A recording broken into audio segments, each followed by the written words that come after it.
경배하리 주 하나님, 전능하신 주. 경배하리 평화의 왕, 주를 사랑합니다.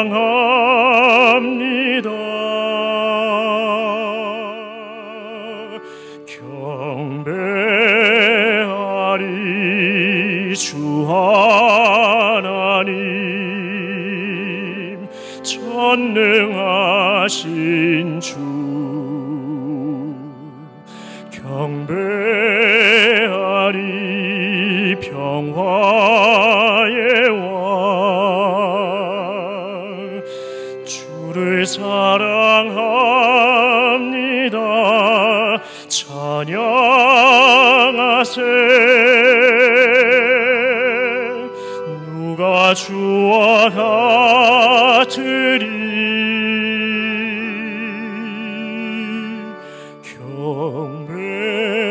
경배하리 주 하나님, 전능하신 주.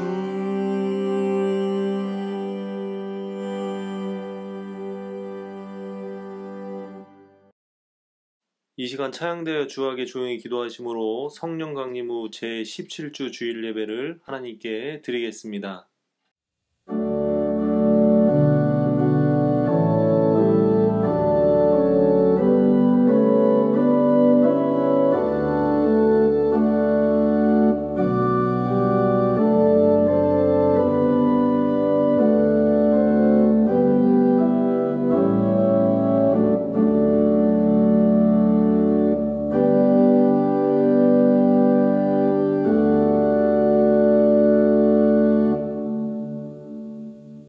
찬송과 영광을 받으시기에 합당하신 하나님, 저에게 거룩한 주님의 날을 허락하여 주시사 하나님 앞에 불러주심을 감사합니다.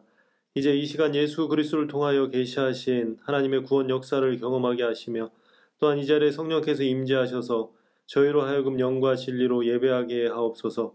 이 예배로 하나님께 모든 영광을 드리게 하시고 저희에게는 은혜와 기쁨의 시간이 되게 하옵소서. 예수 그리스도의 이름으로 기도드립니다. 아멘.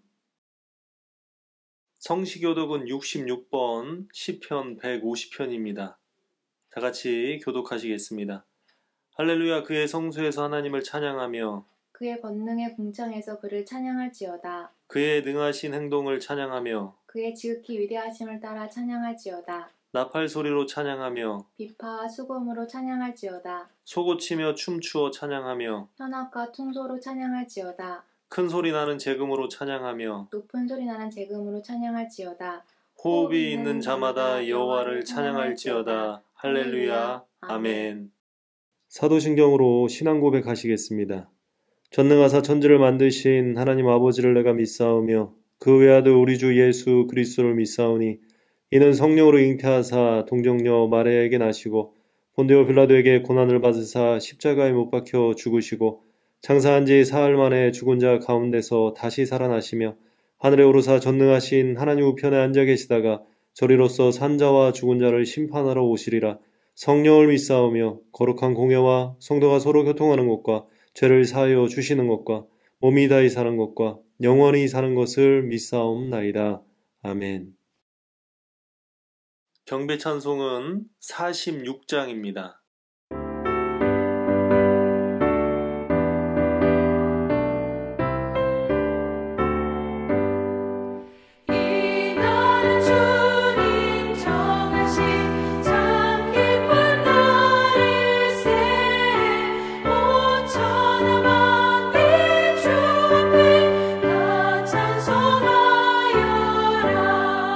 주 오늘 부활하시고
우리를 대표해서 강길병 장로님 기도해 주시겠습니다. 사랑이 많으신 하나님 아버지, 지난 한 주간도 죄된 삶에서 의로운 삶으로 인도해 주시고 오늘도 건강함과 맑은 정신으로 주님께 찬양과 영광으로 예배 드릴 수 있게 하심을 진심으로 감사드립니다. 비록 비대면 온라인으로 예배를 드리고 있사오나 이 시간 예배를 드리는 저희 모두가 주님의 은혜를 충만히 받는 시간이 되기를 원하오니 주님께서 각 가정마다 찾아가 지켜주시고 주관하여 주시고 은혜 베풀어 주셔서 예배에 집중하게 하시고 온전한 예배가 되게 하여 주시옵소서. 하나님 아버지, 지금 이 시대를 살아가기가 참 어렵습니다. 어디를 갈 수도 없으며 누구를 만날 수도 없으며 마음껏 말할 수도 없으며 함부로 어떤 것이든지 만질 수도 없습니다. 온 국민의 마음과 육체와 삶을 지치고 병들게 만들고 있습니다. 이럴 때 우리가 사는 길은 하나님 말씀대로 행하는 것임을 고백하오니 저희들 이때에 습관적이고 지적인 신앙이 아닌 말씀과 함께 살아가는 저희들에게 인도하여 주시옵소서. 또한 하나님의 은혜와 사랑 안에서 우리의 상황이 절망과 좌절과 눈물이 아니라 하나님의 기쁨을 기대하며 살아갈 수 있는 우리 모두가 되어줄 수 있도록 인도하여 주시고 축복하여 주시옵소서. 하나님 아버지, 다가오는 10월에는 추석이 있고 교회 창립 기념일도 있습니다. 이 시절에 우리 교회를 위해서 기도합니다. 우리 교회의 주변에 있는 모든 사람들에게 힘과 위로를 주고 희망을 주며 많은 우리 이웃들이 우리 교회로 말미암아 하나님께 감사하게 되는 세상의 빛과 소금이 되는 교회가 되게 하여 주시옵소서. 오늘 이 예배를 듣는 저희 모든 성도들을 일일이 기억하시고 이 어렵고 힘든 때에 가정을 지켜주시옵고 모든 일이 주님 안에서 형통하게 하여 주시옵소서. 또한 이 시간 병상에 있는 성도님들에게도 함께하사 아픔의 고통이 멈춰지도록 주님의 손으로 어루만져 주시오 고통이 멈춰지고 깨끗하게 나음이 있게 하여 주시옵소서. 오늘도 변함없이 주님의 말씀을 전하시는 담임 목사님을 기억하시고 성령의 능력으로 붙들어 주셔서 선포하시는 말씀에 저희 모두에게 은혜가 넘치는 시간이 되게 하여 주시옵소서. 이 모든 말씀 우리 주 예수 그리스도의 이름으로 기도드리옵나이다. 아멘.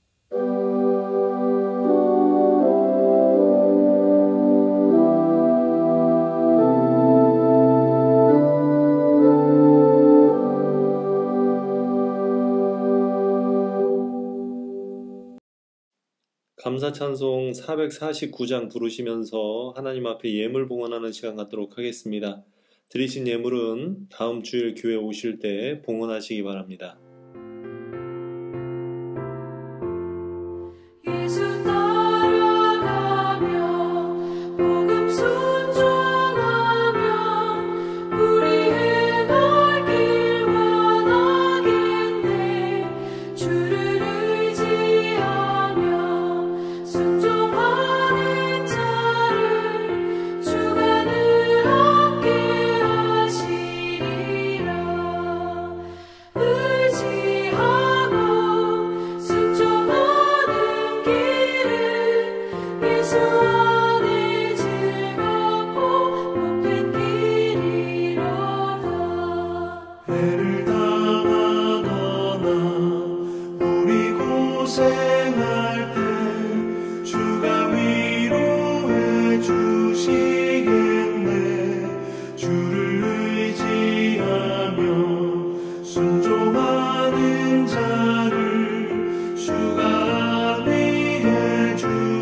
이 시간 주에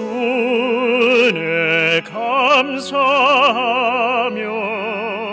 내 정성을 드립니다.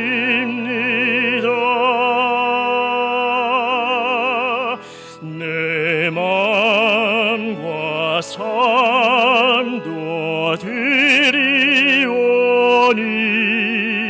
주여 받아 주소서.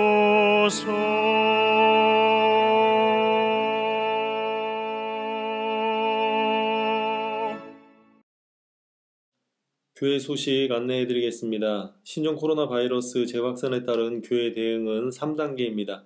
10월 3일 토요일까지 모든 예배를 온라인 예배로 전환해서 드립니다. 10월 4일 주일부터 오프라인 예배로 전환할 예정입니다. 변경사항 있을 시 추후 공지하도록 하겠습니다.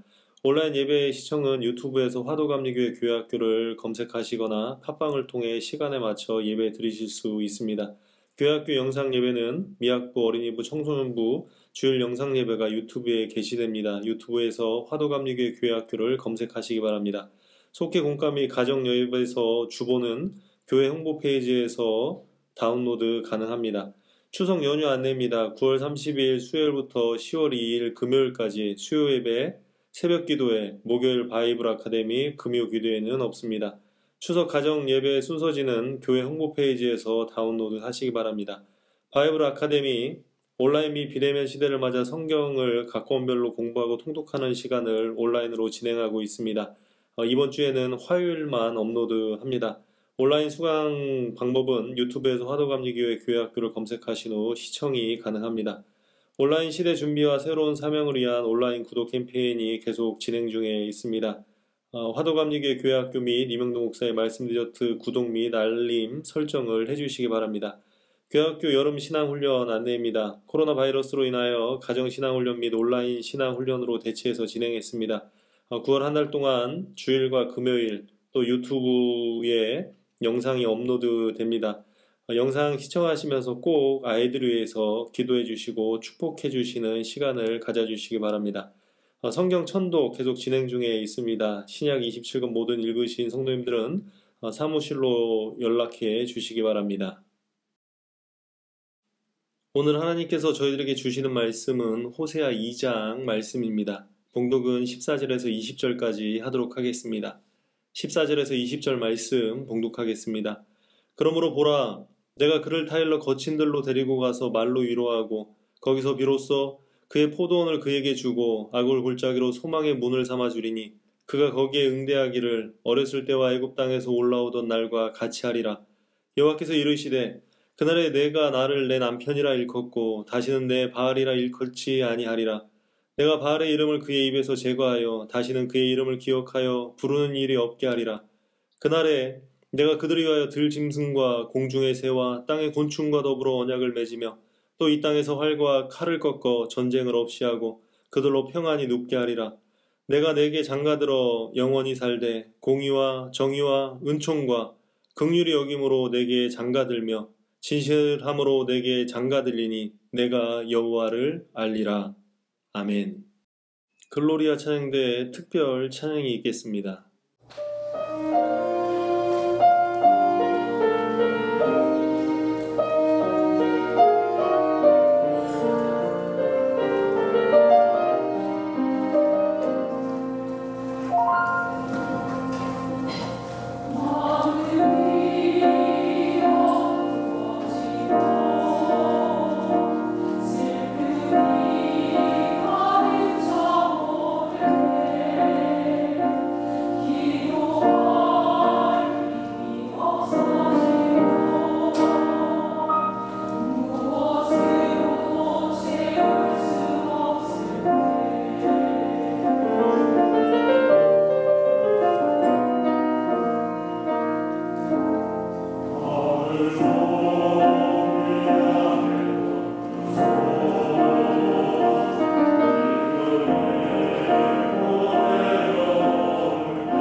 거친들로 데리고 가서라는 제목으로 말씀 선포하시겠습니다.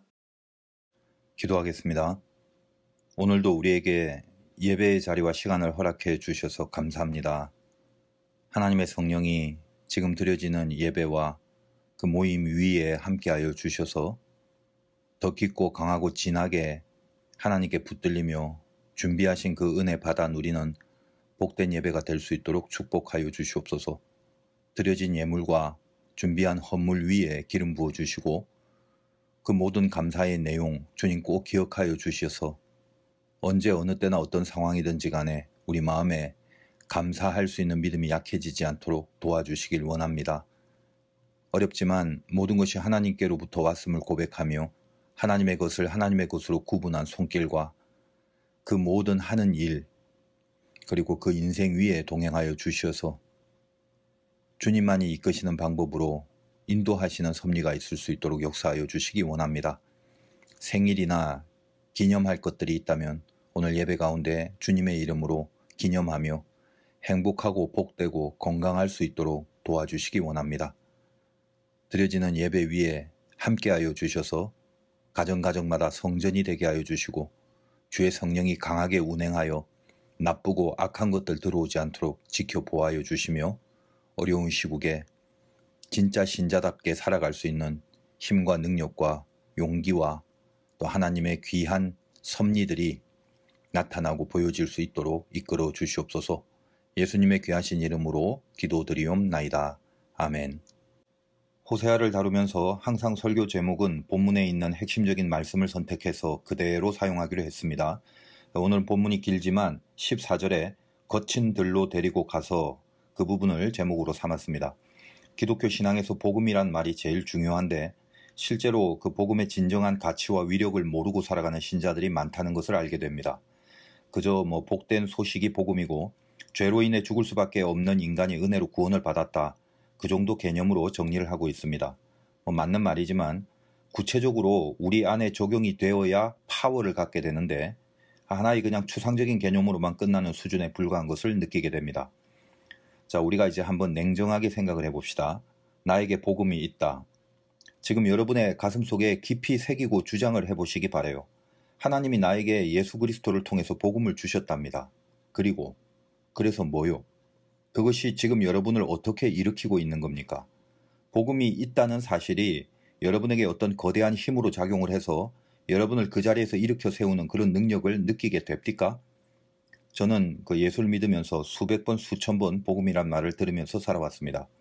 그리고 늘 복음 앞에 가장 많이 붙는 수식어는 놀라운 그 말이거든요. 놀라운 복음. 제가 예수 믿고 기차역이나 버스에서 전도를 하고 있었을 때에 제일 많이 사용하는 그런 멘트가 그거였어요. 저도 물론 교회에서 배운 말이죠. 여러분 놀라운 소식을 들어보실래요? 늘 그렇게 시작을 했습니다.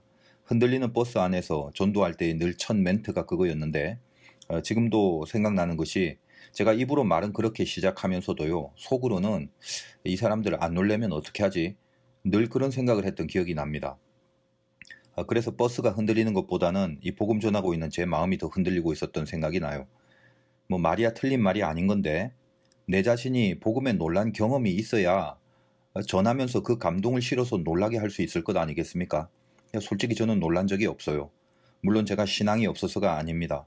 고등학생이 버스에서 볼펜이나 지갑하는 것도 아니고 그 창피함을 무릅쓰고 전도를 하는 상황인데 신앙 없이 어떻게 그렇게 할 수 있겠습니까? 단지 더 깊은 이해를 못했고 또 그걸 깊숙하게 가르쳐주는 사람이 없어서 그냥 이렇게 얻어들은 것만으로 전도를 하려다 보니까 제 자신의 수준이 그 정도만 되었다라는 이야기입니다. 놀란다. 이 놀란다는 게 뭡니까? 아니 이게 뭐야? 그거 아닙니까? 아니 이게 뭐야? 이 놀라움이라는 것은 아니 이게 뭐야 라고 할 수 있을 때에 도대체 무슨 내용이 있어야 그렇게 놀라게 되는 겁니까? 다양한 대답을 할 수는 있겠지만 한마디로 규정을 한다면 원인이 없는데 결과가 나온 거, 그게 놀라는 거라고요. 여러분이 텔레비 같은 데서 무엇을 볼 때 제일 놀라는 경우가 생깁니까? 저는 마술입니다. 마술은 이 원인과 결과를 얼마나 분리시키냐에 따라서 그 놀라움의 크기가 결정되는 거잖아요. 그렇다면 복음 앞에 붙는 수식어가 왜 놀라운 복음이라고 한 것이겠습니까? 복음은 구원인데 우리의 구원이 원인이 없이 결론으로 주어진 것이기 때문에 놀란다는 겁니다. 복음은 죄로 인해 죽을 수밖에 없는 사람들을 은혜로 구원을 받게 하셨다. 사실 이게 이제 핵심 아닙니까? 근데 이게 왜 놀라운 사실인가를 이미 저와 여러분들이 다 알고는 있지만 이걸 조금 더 좀 생생하게 느낄 수 있는 그런 생각을 한번 해봤으면 좋겠습니다. 죄로 인해 죽을 수밖에 없다는 거, 그거는 1차적으로는 죄인된 우리들의 영적인 정체성을 말하는 것이지만 한 발 더 들어가서 그 실존을 한번 느껴보기 바라요. 죽을 수밖에 없다는 말, 그것처럼 절망스러운 선언이 어디 있겠습니까? 죽을 수밖에 없다. 대안이 없다는 겁니다. 여러분 인생 살면서 대안이 없는 경우가 얼마나 많았습니까? 현실적인 부분도 그렇고 영적인 부분은 더욱더 그러하지 않습니까? 잘해야 한다는 감각은 은혜를 받아서 생겼는데 도무지 잘할 수 있는 실력이 없는 거예요. 아무리 사방팔방을 다 뒤지고 오만 국리를 다 해봐도 잘할 수 있는 해법이 없다는 겁니다. 잘한다는 결과가 나와야 하는데 우리는 그 결과를 반드시 어떤 원인에 의해서만 도출된다고 알고 있기 때문에 그 바라던 결과를 필연적으로 비롯되게 할 수 있는 어떤 원인을 찾고자 몸부림치고 살고 있는 거 아니겠습니까? 우리가 욥기 다루면서 알게 된 게 뭐죠? 욥의 친구들이 틀렸다는 건데 왜 틀린 겁니까? 원인을 규명해버린 거죠. 결과가 있기까지 필연적인 원인에 집착하고 있는 거, 그게 욥의 친구들이잖아요. 거기에 하나님은 뭐라고 하십니까? 너희들이 생각하는 그 원인이 그 결과를 낳는다고 절대적으로 판단하고 살아가지, 너희들은 원인을 알 수도 없고 그 원인의 주체가 되는 하나님을 너희들 수준에서 규정해 놓고 그렇게 함부로 설치지 마라. 함부로 말하지 마라. 그 말이잖아요. 욥기의 이 주제를 이 복음에 대한 이야기에 한번 덧붙여 본다면, 원인이 있어야 결과가 나온다면 너희들은 도무지 구원을 얻어서 하나님의 백성이 될 만한 원인이 없잖아. 그러므로 원인에서 결과를 찾으려면 너희들은 구원받을 수 있는 존재들이 아니란다. 이만 끝내자 나오고 사요나라, 그렇게 되는 것밖에 없는 거죠. 욥이 까닭없이 하나님을 믿는 그 믿음이라는 게 욥의 수준과 실력의 근거가 된 게 아니라는 것을 알아야 합니다. 그 믿음은 하나님이 주신 거죠. 욥한테 만들어진 게 아니죠. 하나님도 욥에게 원인 없이 주신 결론, 그것이 믿음이기 때문에 욥은 까닭없이 하나님을 믿게 된 겁니다. 원인 없이 주시는 결론으로 주신 믿음이기 때문에 욥도 원인 없이 까닭없이 하나님을 믿게 된 거다, 이 말입니다. 이게 참 중요한 메시지거든요. 욥이 얼마나 대단하냐의 은혜를 받기 전에 욥에게 주신 그 믿음, 하나님이 이미 욥에게 주신 그 믿음의 정체가 까닭없이 주신 복음이란 거, 욥의 이모저모를 살펴서 평가해서 점수 매기고 나서 그래서 주신 믿음이나 구원이 아니라 우리가 아직 죄인 되었을 때, 한마디로 아무런 대안이 없고 그 어떤 원인을 붙들 수도 없는 그때에 우리에게 주신 것이 은혜고 믿음이고 구원이란 거, 바로 그게 복음이란 거. 그래서 아, 이게 뭐야 라고 놀라는 척이라도 해야 마땅한 거, 그것이 놀라운 복음이란 말입니다. 자, 그러면은 복음이 놀랍다는 것을 이해는 하겠는데 그것이 어떻게 우리를 일으키는 힘으로 작용이 될 수 있는가, 그 부분을 한번 생각해 봅시다. 저번 시간에 갈등이라는 거 설명했죠. 저번 주에 두 세력의 충돌이라고 그랬습니다. 쉽게 말하면 잘하고 싶은데 잘할 수 없어서 미치겠다, 이게 갈등이랬죠. 여러분 중에 잘하고 싶다는 생각이 아예 없는 분들은 심각하게 자기 구원에 대해서 재고해야 한다고 말씀을 드렸습니다. 물론 극심한 고난 중에 저속 깊이 서려 있는 그 잘하고 싶다는 감각마저도 그 무뎌지게 느껴지는 그런 시간들도 있지만, 그거는 이제 자기 자신이 잘 파악하고 있을 거라고 생각하고, 이제 그런 경우 말고 아예 근원적으로 잘하고 싶은 마음마저 1도 없는 상태라면, 우리 인간은 다 알 수는 없겠지만 정말 1도 없는, 잘하고 싶은 마음이 정말 하나도 없는 그런 영적 상태라면, 처음부터 끝까지 그렇다면 그거는 아직 그 구원이라는 은혜의 라인 안에는 들어오지 못한 상태라는 게 틀림없다는 것입니다. 제가 설교를 담당하는 사명을 가진 목사로서 일생 동안의 숙제가 이거예요. 잘하고 싶은데 잘할 수 없는 사람들에게 어떻게 다시 잘할 수 있는 방법을 알려드리나, 말씀 안에서. 그게 제 궁극의 숙제 아니겠습니까? 호세아는 바로 이 문제를 가르쳐주는 정말로 중요한 해법을 제시해주는 말씀이기 때문에 참으로 귀한 성경임을 느낍니다. 이후에 이제 호세아를 계속 읽고 묵상해 보면 알겠지만 처음부터 끝까지 호세아에 흐르는 영적인 색깔은 두 가지의 세력의 충돌을 전제하고 있다는 것을 알게 됩니다. 단순하게 말하자면 벌과 사랑, 벌, 사랑, 이 두 가지입니다. 공존합니다.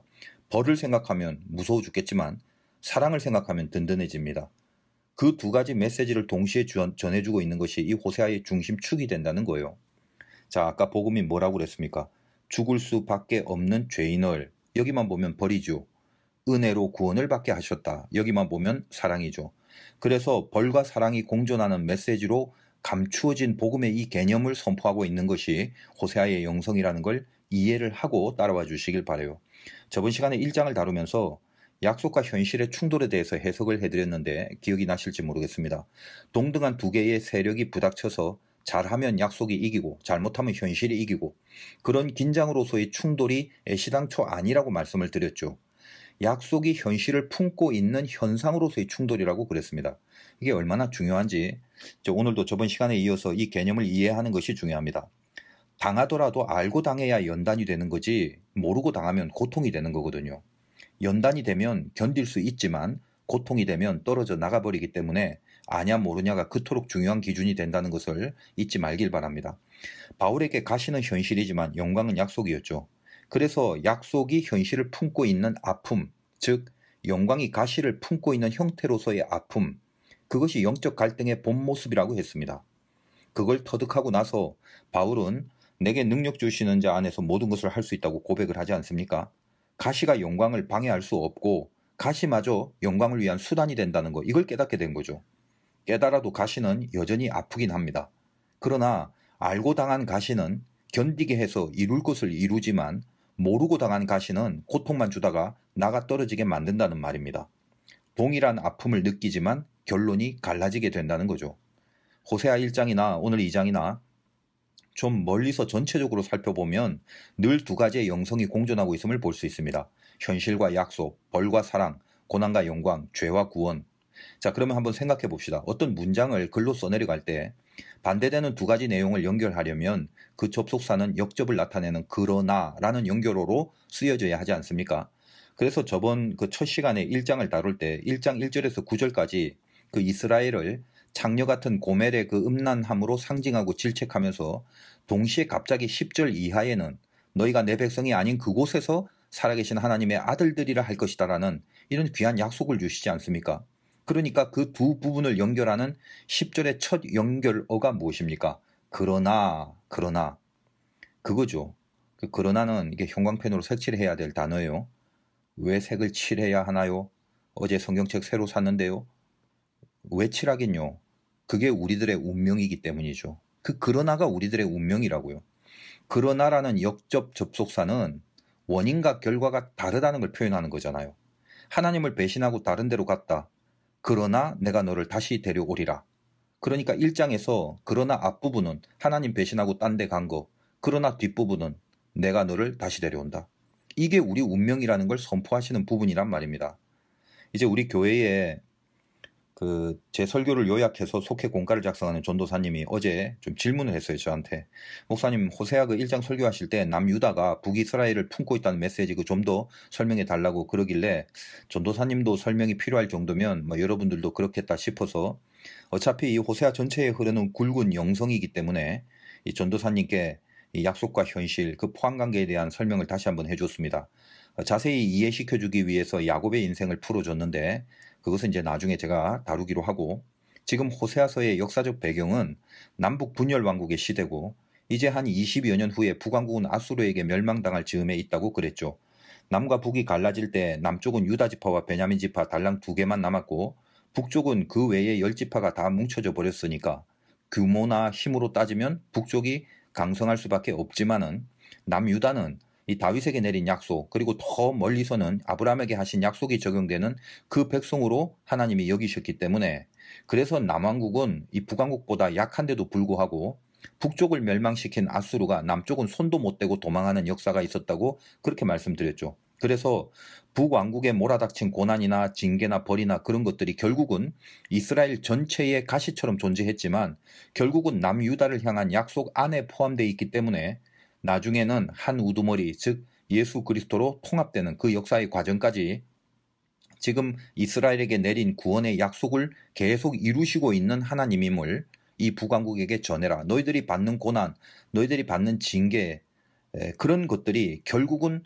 남유다를 향한 하나님의 거대한 약속 안에 들어가 있는, 너희들도 약속의 일부분이고 너희의 고난의 현실도 약속의 한가운데 있는 약속의 부분이다. 이 메시지로 호세아를 통해서 북이스라엘에게 전하고 있다는 것입니다.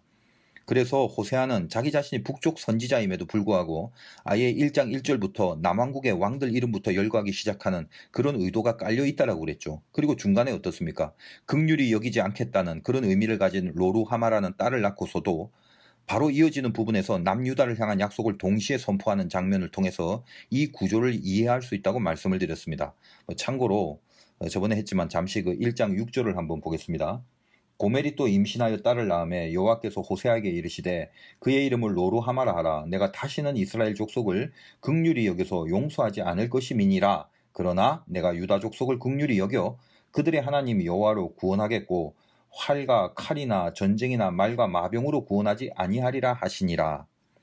용서하지 않겠다고 말씀하시고 바로 7절에 유다를 긍휼히 여긴다고 그랬죠.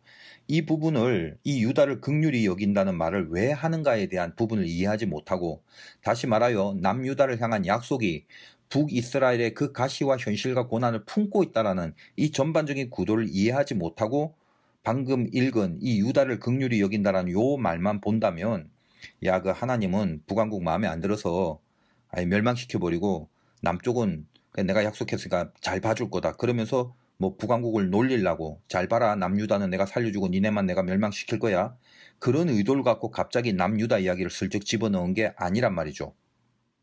남유다를 어떻게 구원하신다고 방금 그랬습니까? 활이나 칼이나 전쟁이나 말과 마병으로 안 한다. 지금 이 부분은 히스기야 왕 때, 남유다 히스기야 왕 때 산헤립이, 이 아수르 사람이죠, 산헤립이 보낸 랍사게와의 그 전투 장면을 묘사한 건데, 여기 오늘 호세아에 쓰인 약속대로 나중에 그 히스기야 왕 때 칼 한 번 안 쓰고 이 아수르의 대군을 하나님이 그 천사를 보내서 쳐버리십니다. 당시에 그 근동 제국의 역사에 있어서 세계사적인 미스테리 중에 하나가 바로 그 사건이죠. 대부분 그 거대 국가들이 전부 아수르한테 멸망을 당하고 침략을 당했는데, 요 조그만 남유다 하나를 아수르가 무너뜨리지 못하고, 아수르는 이후에 그 남유다에게 패배한 그 이유로 점점 붕괴되고 멸망을 하게 됩니다. 이건 뭐 세계사적으로 유명한 사건이니까 이건 뭐 의심할 여지가 없는 거죠. 지금 하나님이 이 호세아를 통해서 북왕국의 영적인 음란을 지적하고 벌을 내리시면서 남유다를 긍휼히 여기신다는 그런 약속을 주시는 것이죠. 긍휼히 여기시고 구원을 주시는데 무슨 너희들이 구원 얻는 어떤 이유나 조건이나 실력이 있어서가 아니다. 남유다 니네들도 무슨 실력이 있고 신앙이 좋아서 하는 게 아니다. 약속 때문에 그렇다. 그 약속이 너희로 하여금 내가 긍휼함을 갖게 되는, 그래서 구원을 해주실 수밖에 없는 그 마음과 작정하심을 내가 너희에게 한 약속이 주었다라는 말이에요. 남유다에게 내린 이 약속의 본질 자체가 뭐냐? 고로 남유다가 북이스라엘보다 조금 더 나아서라는 말이 아니라 이미 약속은 원인 없는 결과라는 거예요. 복음은 원인 없는 결과다. 긍휼과 사랑에 무슨 원인을 가질 수 있냐? 이 말씀입니다. 바로 그 약속이 우리들의 모든 현실을 포함시키면서 지금도 우리들에게도 이루어지고 있다라는 말씀을 하시려는 것이다 라는 말입니다. 바로 이 메시지가 호세아의 자녀 중에 첫째 아들인 이스르엘의 이름 안에도 제시되고 있습니다. 여기 이스라엘이 아니고 그 아들 이름이 이스르엘입니다. 헷갈리지 마세요. 이스르엘은 저번 시간에 잠시 언급했지만 전쟁터로 유명하죠. 광야 필드입니다. 그 당시의 지리적인 상황상 이스라엘 평야 그 평야를 탈취한 세력이 지리적으로 보면 위아래를 아우르는 아주 유리한 세력이 되기 때문에 이 큰 그 제국들의 입장에서도 뭐 예를 들면 아래에 있는 이집트나 위에 있는 아수르, 바벨론 이런 거대 제국의 세력이 서로 접전을 이루는, 전쟁을 하는 그런 장소로 굉장히 중요한 평야였습니다. 이스라엘 평야라고 그러고 또 무깃도라고도 하죠. 하여간 이스라엘은 뭔가 이렇게 전운이 늘 감도는 전쟁, 멸망, 파괴, 이런 아마겟돈의 아이콘으로 남겨져서 지금까지 내려옵니다. 자, 고멜이 낳은 자녀를 이스라엘이라 그렇게 한 이유가 그것입니다. 하나님을 배신하고 우상을 섬기는 백성들의 종국은 멸망일 수밖에 없다라는 그 심판을 메시지화한 이름이라고 볼 수 있어요. 그런데 이스라엘이라는 이름의 뜻에는 상반된 두 가지 의미가 있습니다. 원래 히브리어 특징이 바로 그건데 한 단어 안에는 서로 반대되는 두 가지 뜻을 같이 함축하는 경우가 많다는 거예요. 예를 들면 모세 같은 이름이 그렇습니다. 애굽 공주가 모세를 물에서 건지고 모세라 이름을 지었는데, 원래 모세는 물에서 건져짐을 당한다라는 뜻하고 물에서 건져낸다라는 두 가지 의미가 있어요. 자, 모세의 입장에서는 건져냄을 당한 거지만 공주의 입장에서는 자기가 건져낸 거죠. 모세의 입장에서는 건져냄을 당했지만 하나님의 입장에서는 또 건져낸 거죠. 자기 발로 나온 것 같지만 건져진 것이죠. 그 이름처럼 그런 식으로 구원 얻은 모세가 자기 백성을 또 건지러 갑니다. 건지러 가지만 결국은 자기가 건진 게 아니라 하나님이 건져주신 것이 되는 거죠. 그러니까 모세는 이미 자기 이름에서 자기의 경험을 반영한 출애굽 사명의 불림을 받는 경우가 되는 겁니다.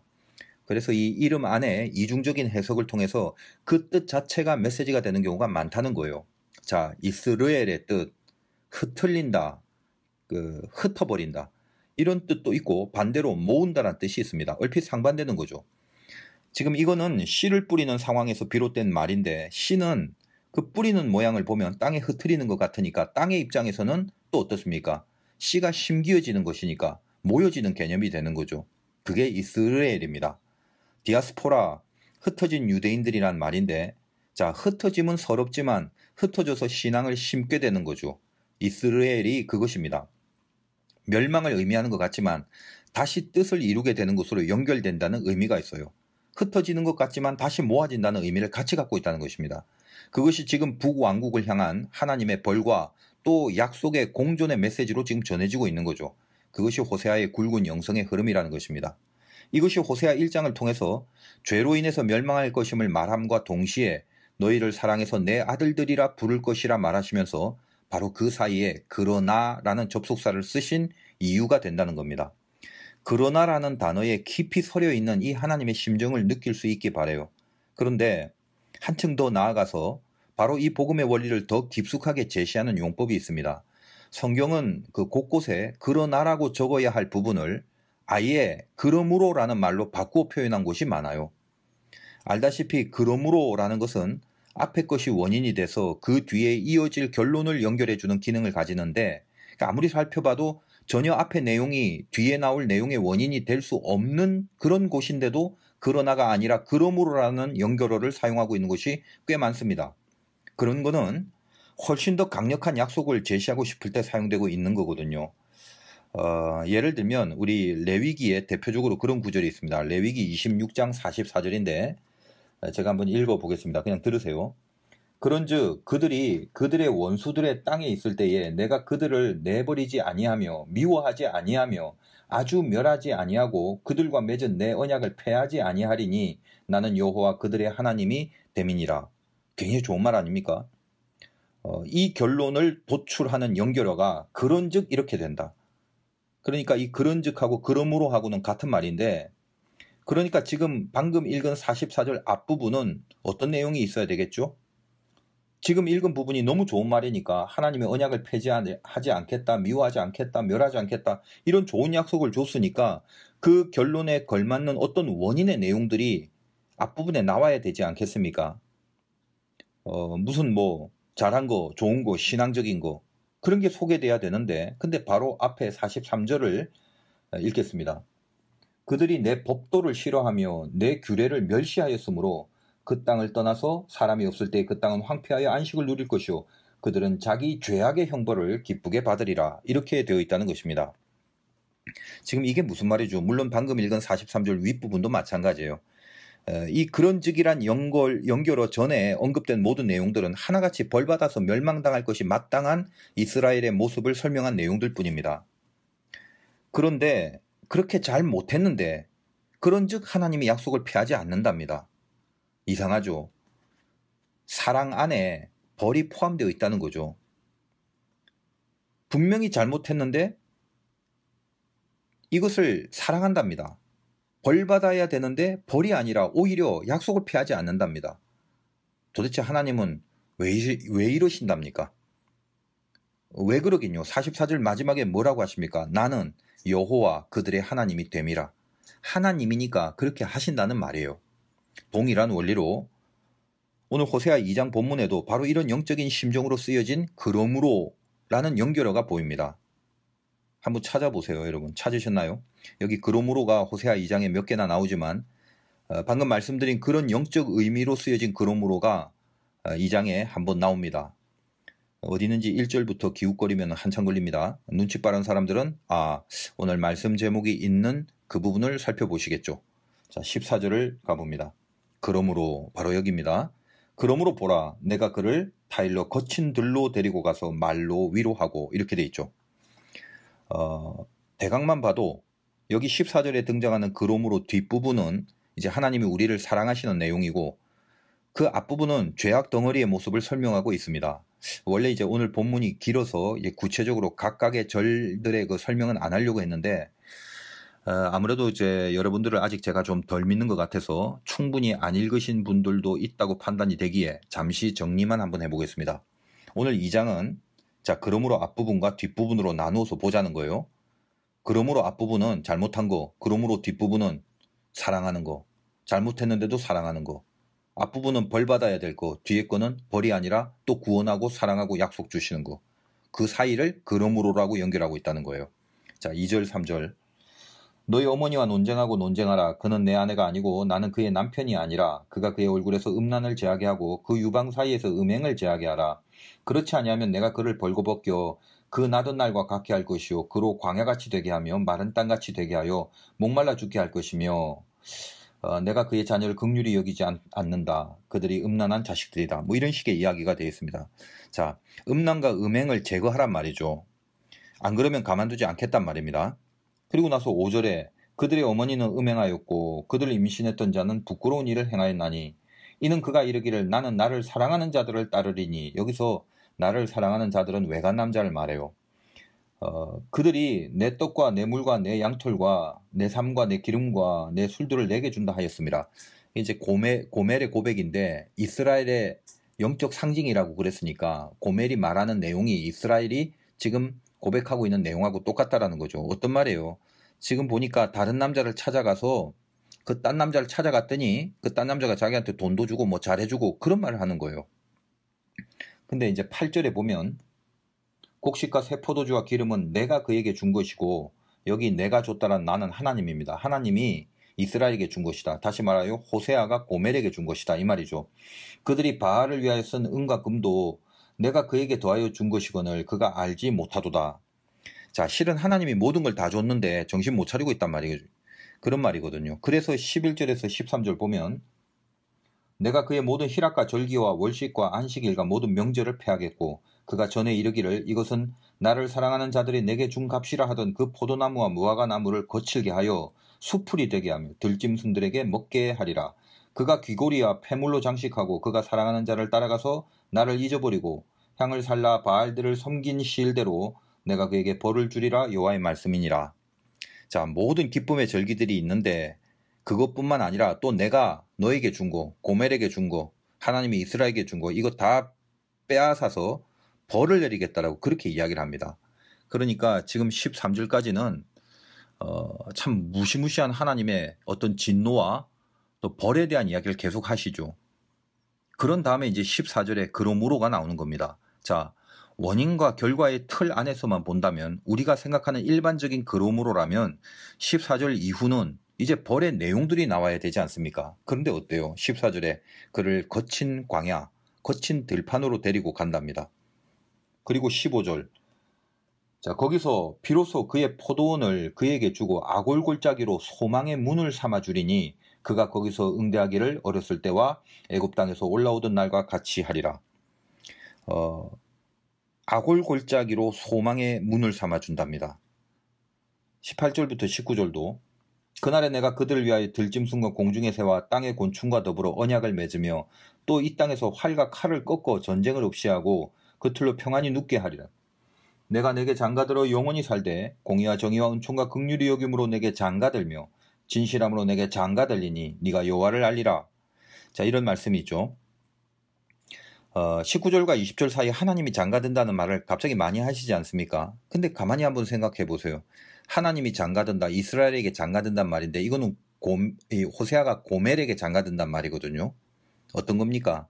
장가들 만한 여자가 절대 아니잖아요. 아, 맞아요. 읽어보니까 그렇네요. 어떻게 그런 여자한테 장가를 가요? 그러면서 전부 다 끄떡거리고 있는데 지금 이거는 이 여자가 바로 이스라엘이고 지금 이 성경을 읽고 있는 우리와 같은 족속이다라고 볼 수 있어야 됩니다.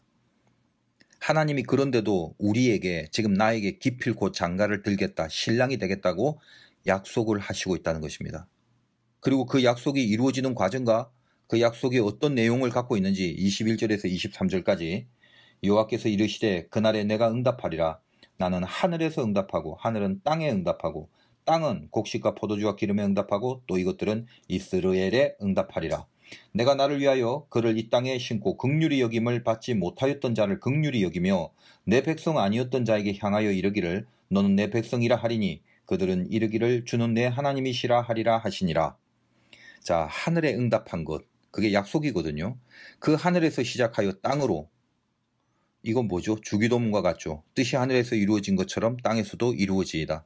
하늘에서 땅으로, 땅에서 곡식과 포도주와 기름이라는 현실로, 그리고 그 현실 안에 이스라엘이라는 고난으로, 하늘의 약속이 하늘, 그리고 땅, 그리고 현실, 그리고 고난으로 연결돼요.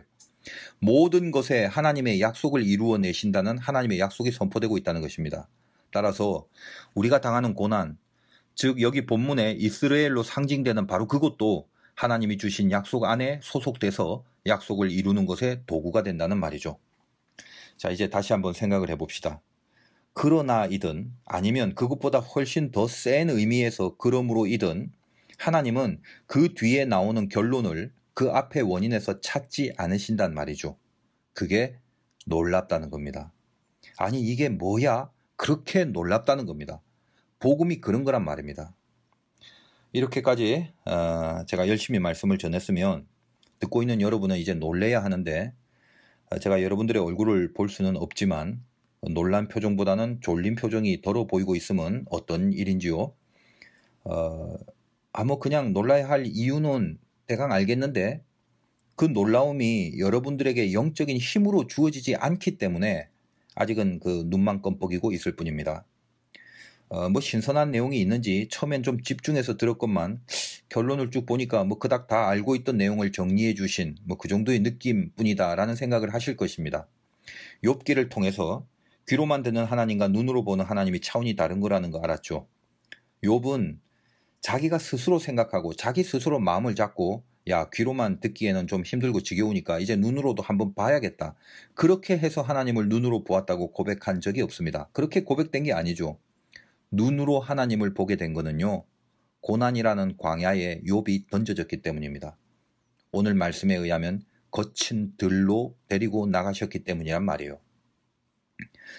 죄 속에서 벌받을 것밖에 남지 않은 이스라엘에게 하나님이 호세아를 통해서 말씀하십니다. 13절까지는 무섭도록 질책과 징계를 말하시다가 14절부터는 사랑을 약속하십니다. 그 사랑을 지금 저처럼 입에 침이 마르도록 말을 해도 눈만 껌뻑거리고 있는 이스라엘을 위해서 하나님은 14절에 그러므로라는 이 말도 안 되는 반전, 원인과 결과 사이가 전혀 이어지지 않는 그 구원과 사랑에 대해서 그들의 영혼의 가슴에 강력하게 새겨주기 위해서, 그래서 놀라서 정신이 번쩍 들게 만들기 위해서 그들을 거친 들로 먼저 데려나가십니다. 광야, 거친 들, 오로지 말씀만 주어지는 그곳. 말씀이 아니면 다른 곳으로 살아갈 수 없는 고난이, 그게 광야죠. 그 고난의 한가운데 던지시고 드디어 복음이 뭔지, 그 사랑이 뭔지, 그 구원이 뭔지 그거를 놀랍도록 이해시킨다는 겁니다. 네가 가진 조건이나 실력으로 승부낼 생각하지 말라는 말이에요. 너희를 향한 나의 사랑의 그 깊고 넓고 신실하심이 얼마나 큰 것인가 하는 것을 그 광야의 고난 중에서 하나님 자신이 스스로 보이심으로 우리로 하여금 바로 그 사랑 앞에 설득되고 항복하는, 그래서 놀랍도록 믿게 되는 그 열매를 주시려고 한다는 겁니다. 우리가 이 사랑과 이 구원과 이 복음을 놀랍도록 이해할 수 있는 바로 그곳이 거친 광야, 거친 들, 즉 여러분들의 아픈 현실이고 아픈 고난의 필드라는 거예요. 따라서 복음은요, 고난 중에서만 우리에게 놀라움을 줍니다. 그래서 고난 중에 다가오는 그 복음만이 비로소 우리를 다시 일으킬 수 있는 힘으로 작용되는 거예요. 인생의 거친 들이 결국은 약속을 이해하고 약속에 붙들리는 복음의 그 위력을 실감하게 하는 곳입니다. 그게 인생의 거친 들이에요. 원인 없는 결과, 그 단순한 말, 그 익숙한 신적인 개념, 그게 얼마나 나를 일으킬 수 있는 하나님의 능력이었는지 그거를 우리는 거친 들판에 가서야 비로소 붙들 수 있게 된다는 것입니다. 그냥 말씀 묵상하면서 제 머리에 하나의 시뮬레이션이 되는 장면이 떠오릅니다. 자, 깊은 물에 빠졌어요. 저의 수영 실력으로는 저 멀리 보이는 육지까지 도무지 갈 수가 없어요. 근데 저 물 바깥에서는 큰 그 확성기를 통해서 나에게 주는 메시지가 있습니다. 야, 안 죽으려면 죽기 살기로 헤엄쳐. 힘내. 너 할 수 있어. 해야만 돼. 그러면서 막 태극기 휘날리고 응원하는 그런 무리들이 있습니다. 저 바깥에. 응원에 힘입어서 죽기 살기로 헤엄을 칩니다. 근데 너무 힘드니까 근육에 힘이 풀리고 호흡이 거칠어지죠. 다리에 쥐가 납니다. 점점 모든 근력이 다 빠져갑니다. 그런데 내가 저기까지 헤엄쳐가지 못하면은 나는 결국 물에 빠져 죽는 일밖에 없어요. 분발합니다. 또 이를 악물고 갑니다. 쥐가 나도 미친 듯이 풍덩거리면서 자맥질을 합니다. 정신이 몽롱해지고 의식이 점점 희미해집니다. 그런데 눈에 보이는 건 아직도 육지는 너무너무 멉니다. 그리고 저 멀리서 들려오는 소리들은 힘내라, 열심히 수영해라, 안 하면 죽는다. 오직 그 소리뿐입니다. 여러분 이거 듣기만 해도 좀 속으로 안타깝죠. 남 얘기가 아닙니다. 그게 지금 우리들이에요. 죄악의 세상에 빠져서 허우적거리고 있는데 잘하고 싶다고 해도 근데 잘할 수가 없다고요. 잘 되고 싶다고 해도 근데 잘 되지가 않는다고요. 근데 저 멀리서 자꾸 잘하라고 잘하기만 하면 된다고, 열심히 하라고, 그렇게만 한다고요. 어쩌라고요. 내가 지금 할 수 있는 것이 하나도 없는데, 그렇게 죽어갈 수밖에 없는 그 경지에 와 있는데, 이게 지금 우리들이란 말이에요. 여러분 복음이 뭔지 아십니까? 원인과 결과가 없어요. 지금 내가 헤엄치는 것이 원인이 돼서 저 육지까지 가는 결과를 낳는 게 아닙니다. 원인으로만 결과가 생긴다면 나의 결과는 그 물속에서 죽음뿐이에요. 왜? 끝까지 수용할 수 있는 원인이 나에게는 없기 때문이죠. 자, 그런데 내 원인을 넘어서는 다른 개입이 있습니다. 갑자기 주님이 호적거리고 있는 저한테 물 위를 걸어서 제 옆에 옵니다. 이 목사야, 힘들지? 저 육지에 도착하면 나하고 조반을 같이 먹자. 내가 고기도 잡고 불도 피워 놓았다. 그리고 지금 내가 네 옆에서 같이 있잖아. 너의 결국은 육지에 닿게 된다. 좀 더 견뎌라. 네가 네 힘이 다 빠져서 잠기게 되면 7번을 빠지더라도 내가 네 손 잡아 올려줄게. 조금 더 힘내고 고통스럽지만 끝까지 가자. 이미 너는 가게 돼 있고 내가 네 옆에서 같이 호흡하고 같은 방향으로 끝까지 함께 할 거다. 그게 복음이거든요. 여러분 어때요? 뭐가 센 겁니까? 어디서 여러분이 일어날 힘을 얻게 되는지 그건 명심하시기 바라요. 복음은요, 이래서 놀라운 겁니다. 많은 신자들이 아직도 자기 힘을 빼는 방법을 몰라요. 세상적으로 악착같이 힘을 내는 것이 우리도 하나님의 힘을 빌려서 내가 더 악착같아지려고 하는 것뿐입니다. 여러분, 목사들이 목회를 악착같이 하는 것이 그게 열심히 잘하는 겁니까? 뭐가 성공한 목회죠?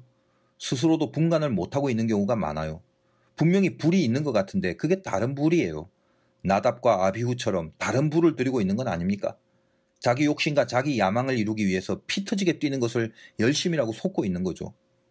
여러분은 또 어떻습니까? 여러분이 다시 힘을 내고 다시 분발할 수 있는 동기가 무엇이어야 하는 겁니까? 저는 참 안타까운 게요. 신자들이 도대체 무엇에 박수를 치고 무엇에 감동해야 하고 무엇으로 옳다고 여겨야 하는지에 대한 기준을 모르고 산다는 사실이에요. 틀린 거는 혼신을 다해 받들고 섬기고 추앙하고 옳은 것은 관심을 가지지 않습니다. 옳은 것에 대한 감동과 감탄이 상실되어 가고 있는 거죠. 복음에는 놀라지 않고 업적에 놀라고 살아갑니다. 겉모양이나 숫자나 자리에 놀라고 살아갑니다. 그 어떤 강력해 보이는 원인을 잡고 있는 것으로 안심하려고 하지 말란 말이에요. 저와 여러분은요, 결코 온당한 원인을 가지고 있을 수준이 안 됩니다.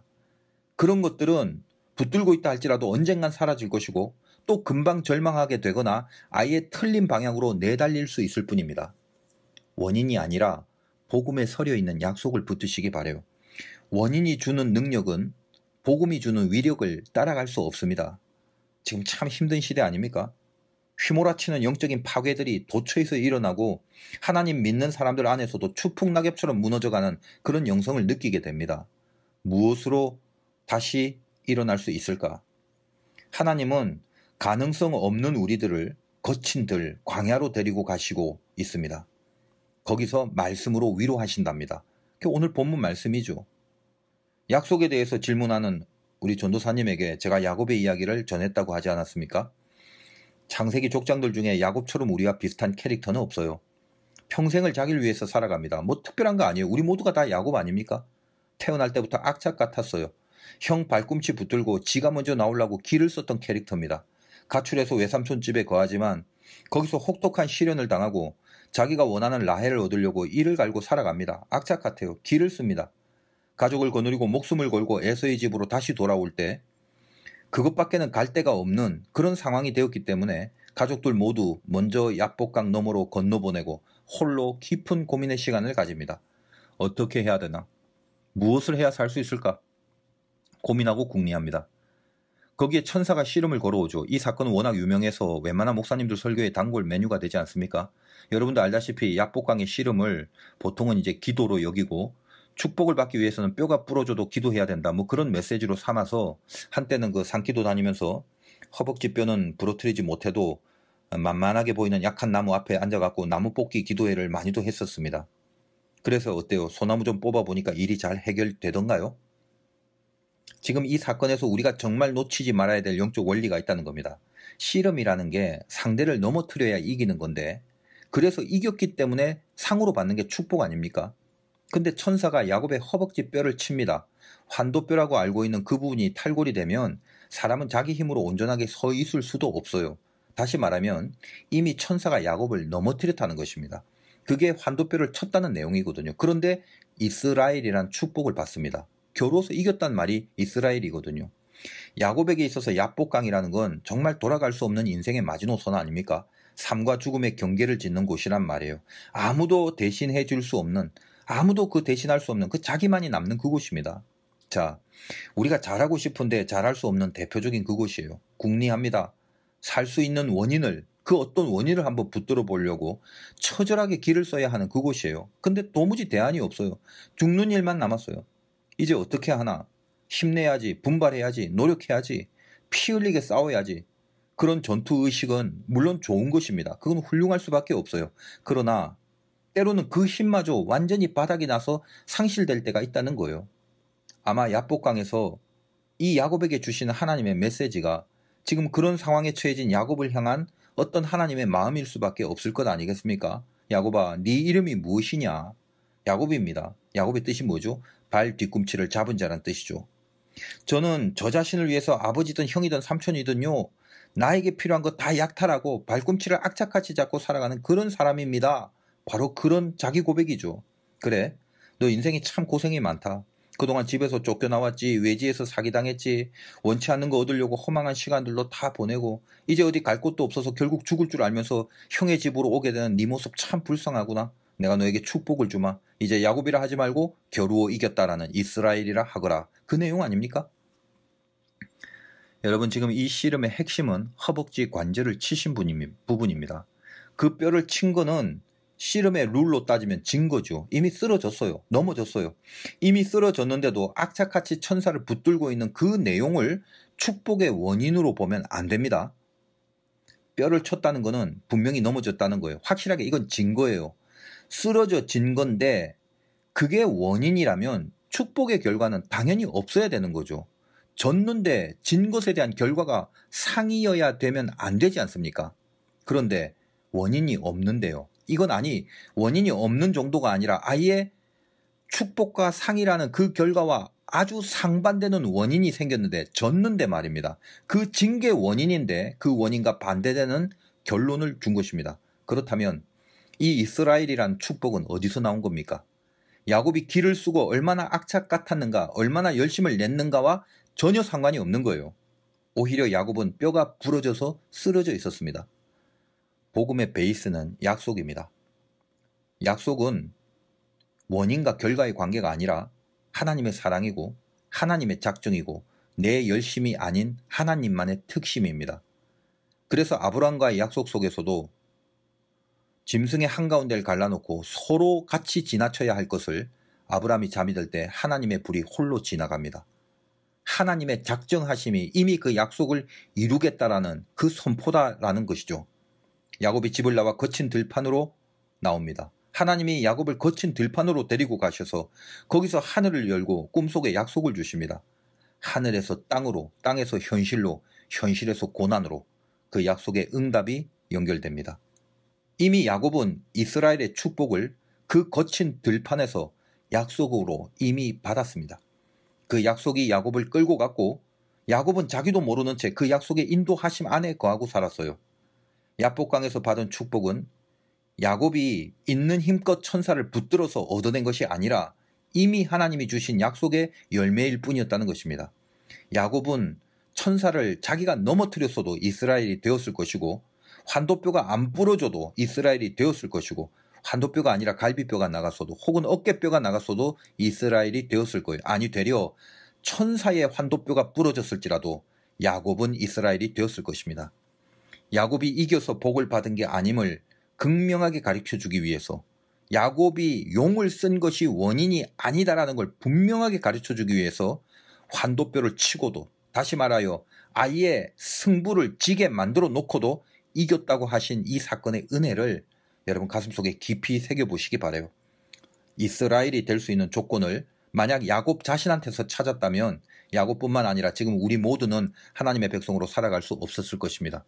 바로 여기가, 바로 이 부분이 얼마든지 그러므로 라는 연결어를 쓰실 수 있는 하나님만의 작정하심의 자리가 되어집니다. 지금 제가 이 말씀을 받으면서 깊은 은혜에 젖어 있을 때 호세아를 통해서 방금 이 말씀을 확인시켜 주시는 부분을 나중에 제가 보게 되었어요. 호세아서 12장 3절에서 6절입니다. 야곱 이야기를 이렇게 풀이합니다. 야곱은 모태에서 그의 형의 발 뒤꿈치를 잡았고 또 힘으로는 하나님과 겨루되 천사와 겨루어 이기고 울며 그에게 간구하였으며 하나님은 베델에서 그를 만나셨고 거기에서 우리에게 말씀하셨나니 여호와는 만군의 하나님이시라. 여호와는 그를 기억하게 하는 이름이니라. 그런즉 너의 하나님께로 돌아와서 인애와 정의를 지키며 항상 너의 하나님을 바랄지니라. 이 중에 특히 4절에 집중해 보면요. 천사와 겨루어 이기고 울며 그에게 간구하였으며 하나님은 베델에서 그를 만나셨고 거기에서 우리에게 말씀하셨다. 지금 이게 무슨 말이죠? 천사와 씨름을 한 사건을 말하면서 베델 이야기를 하십니다. 베델에서 그를 만나고 말씀을 주셨대요. 베델이 바로 야곱이 거친 들에 나가 돌베개를 베고 자다가 하나님의 약속을 받은 곳입니다. 너의 자손이 번성하고 큰 민족을 이루며 다시 돌아오기까지 내가 너와 함께한다. 우리가 하나님의 백성을 이스라엘이라고 하는 그 시작이 바로 이 약속에 근거한 야곱의 축복받은 이름에서 기인한다는 것을 알고 있습니다. 이 깊은 영의 세계를 알고 호세아를 통해서 하나님은 야곱의 축복이 씨름이 아니라 바로 이 약속에 있었음을 가르쳐 주고 있다는 거예요. 하나님이 한 약속이 이미 야곱으로 하여금 이겨서 받는 이스라엘이란 축복, 그 이긴 것 자체의 원인이 아니라 그 전에 이미 야곱에게 허락하신 이 귀한 약속을 통하여 야곱은 그때부터 얼마든지 이스라엘이라는 이름으로 살아갈 것임이 확정됐다는 거죠. 우리가 그렇습니다. 어분에 3년 찾는다고 나에게 주신 약속이 나를 이끌어간다는 사실을 망각하는 순간 그때부터 세상 사람들과 우리는 다를 게 하나도 없는 것입니다.